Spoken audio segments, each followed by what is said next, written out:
Another day, another story.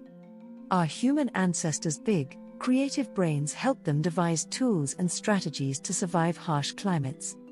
The most recent ice age peaked between 24,000 and 21,000 years ago, when vast ice sheets covered North America and Northern Europe, and mountain ranges like Africa's Mount Kilimanjaro and South America's Andes were encased in glaciers.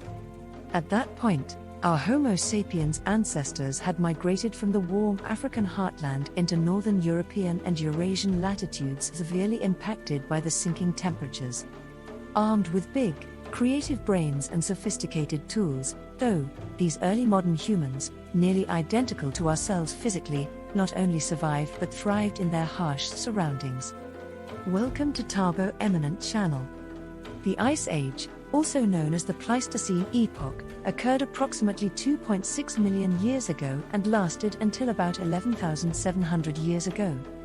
Early humans, such as Homo erectus and later Homo sapiens, had to adapt to the challenging environmental conditions of this period, marked by glaciations and fluctuating temperatures.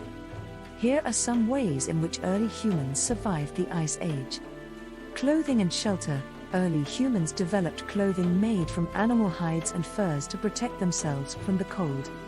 They also built shelters using materials like mammoth bones, stones, and animal hides to create insulated living spaces. Fire control. Mastering fire was a crucial skill for early humans during the Ice Age. Fire provided warmth, protection from predators, and a means to cook food, making it easier to digest and increasing the availability of nutrients. Hunting and gathering. Early humans were primarily hunter-gatherers, relying on hunting large mammals such as mammoths, reindeer, and bison, as well as gathering plant foods. As the climate changed, some species migrated, and early humans followed them to ensure a steady food supply. Migration. Early humans were nomadic, moving to different regions based on the availability of resources. This allowed them to avoid harsh weather conditions and follow the migration patterns of animals they hunted. Tool making. Developing tools from stones, bones, and antlers was crucial for survival. Tools were used for hunting, butchering animals, processing plant materials, and creating shelters. Stone tools, in particular, were essential for various tasks. Social structures. Living in social groups provided early humans with several advantages. Cooperation in hunting, sharing resources, and providing protection against predators were crucial for survival. Group living also allowed for the passing down of knowledge and skills from generation to generation. Adaptation to climate change. Early humans had to adapt to changing climates by developing strategies such as adjusting their clothing, tools, and hunting techniques. Some evidence suggests that they developed more sophisticated hunting strategies and diversified their diet to include a variety of foods. Cave dwellings. In some regions, early humans took refuge in caves, which provided natural shelters from the elements. These caves not only offered protection but also served as storage areas for food and tools. Cognitive abilities. Early humans' cognitive abilities, such as problem solving, communication, and the ability to plan, were crucial for survival. These traits enabled them to innovate, adapt to new challenges, and develop more effective strategies for hunting and gathering. Cultural transmission. The transmission of knowledge and skills within communities played a vital role in surviving the Ice Age. Early humans passed down essential information about hunting techniques, tool making, and other survival strategies to ensure the continuity of their way of life. It's important to note that the strategies employed by early humans during the Ice Age were likely a combination of these factors, and their ability to adapt and innovate played a crucial role in their survival. Language, art, and storytelling helped survival. For our Homo sapiens forebears living during the last Ice Age, there were several critical advantages to having a large brain, explains Brian Fagan, an emeritus professor of anthropology at the University of California, Santa Barbara, and author of many books, including Cro-Magnon, How the Ice Age Gave Birth to the First Modern Humans and Climate Chaos, Lessons on Survival from Our Ancestors.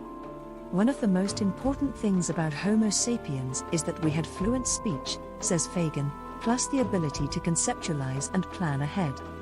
With the advent of language, knowledge about the natural world and new technologies could be shared between neighboring bands of humans and also passed down from generation to generation via storytellers. They had institutional memory through symbolic storytelling, which gave them a relationship with the forces of the environment, the supernatural forces which governed their world. Also through music, dance and art, our ancestors collected and transmitted vast amounts of information about the seasons, edible plants, animal migrations, weather patterns and more. The elaborate cave paintings at sites like Lascaux and Chauvet in France display the intimate understanding that late Ice Age humans possessed about the natural world, especially the prey animals they depended on for survival. When wildlife biologists look at those paintings of reindeer and bison, they can tell you what time of year it was painted just from the appearance of the animals' hides and skins, says Fagan. The way these people knew their environment was absolutely incredible by our standards. Tools used by Ice Age humans.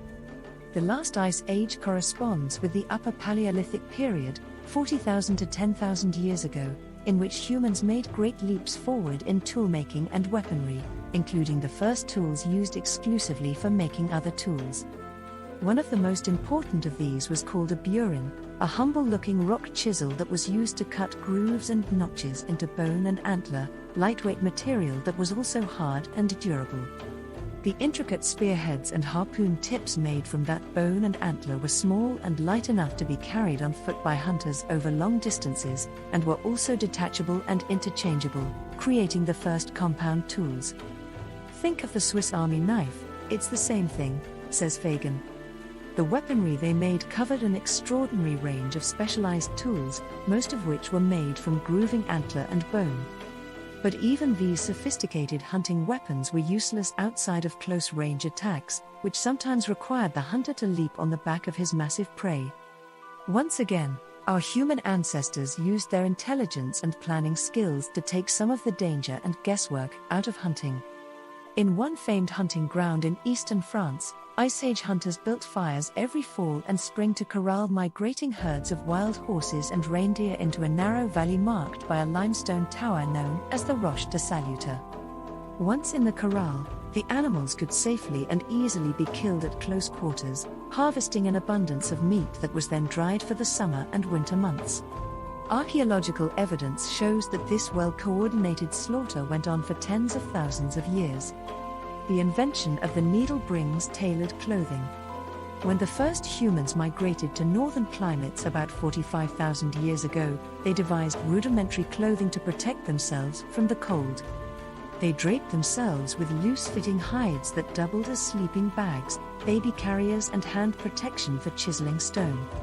But everything changed around 30,000 years ago with what Fagan argues is the most important invention in human history, the needle. If you saw a needle from 20,000 or 30,000 years ago, you'd know what it was in an instant, a very fine-pointed tool with a hole in one end to put thread through, says Fagan. The miracle of the needle was that it enabled humans to make tight-fitting clothing that was tailored to the individual, and that's vital. Like modern mountaineering clothing, clothes from the late Ice Age were meant to be worn in layers. An Ice Age tailor would carefully select different animal skins, reindeer, Arctic foxes, hares, even birds like ptarmigans, and sew together 3 or 4 layers, from moisture-wicking underwear to waterproof pants and parkas. Thread was made from wild flax and other vegetable fibers and even dyed different colors like turquoise and pink. The result was a fitted, versatile wardrobe that fully protected its wearer from sub-freezing temperatures. Rock shelters provided protection from weather. For shelter in the coldest months, our Ice Age ancestors didn't live deep in caves as Victorian archaeologists once believed, but they did make homes in natural rock shelters. These were usually roomy depressions cut into the walls of riverbeds beneath a protective overhang. Fagan says there's strong evidence that Ice Age humans made extensive modifications to weatherproof their rock shelters. They draped large hides from the overhangs to protect themselves from piercing winds and built internal tent-like structures made of wooden poles covered with sewn hides. All of this was situated around a blazing hearth, which reflected heat and light off the rock walls. In the brief summer months, the hunters would move out into the open plains that stretched from the Atlantic coast of Europe all the way to Siberia. With cold temperatures persisting at night, shelter was taken in dome-shaped huts partially dug into the earth. The framework was built from a latticework of mammoth bones, either hunted or raided from carcasses, says Fagan. On top of it they'd lay sod or animal hides to make a house that was occupied for months on end.